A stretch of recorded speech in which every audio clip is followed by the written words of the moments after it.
Data has regularly been dissed in the past for the conclusions it has led to. But data is data. It's not really the villain, but the victim of those who use and abuse it. What is clear in today's world of vastly increased computer power is that data is a key engine of conclusions about a vast variety of issues. It's becoming an integral part of life on planet Earth.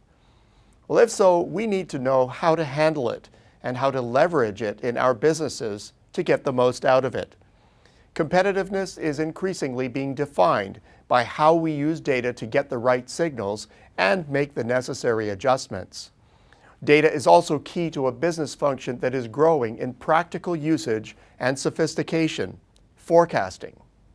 The practice of forecasting has had its ups and downs.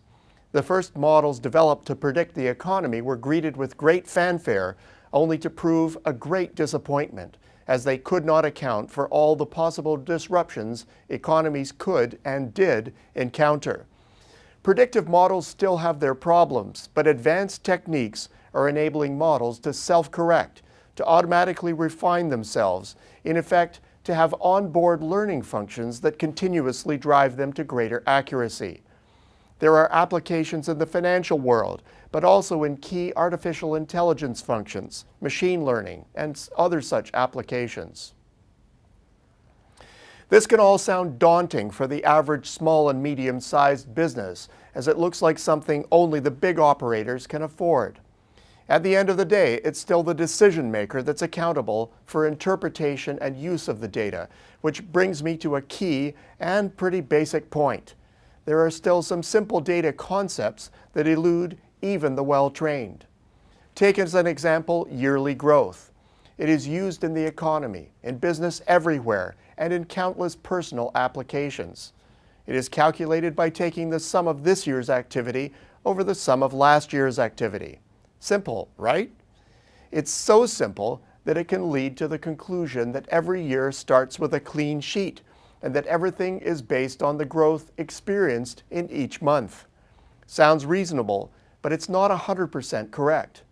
The calculation is actually average activity this year over average activity in the prior year. What that means is that if a business ends a year on a high note, and that level of activity is sustained through the next year, then last year's in-year growth is determining this year's forecast. Put another way, if last year ends with sales 5% higher than average sales for the year, then with zero growth in any month this year, annual growth is actually 5%. That's what we call built-in growth. Well, what this reveals is that this year's reported growth is actually being determined a lot sooner than is commonly thought. In fact, in a quarterly data series, next year's growth rate starts being determined in the second quarter of the current year. In a monthly series, it's even earlier. This year's growth actually began getting cooked in February of last year. Why is this useful? Well, consider explaining to your boss that the sales team is going flat out, and the boss gives you the toss because overall performance is still 10% below last fiscal year. Both of you are right. Monthly growth can be red hot, but if last year's sales tanked toward year end, the year-on-year growth could indeed be quite negative.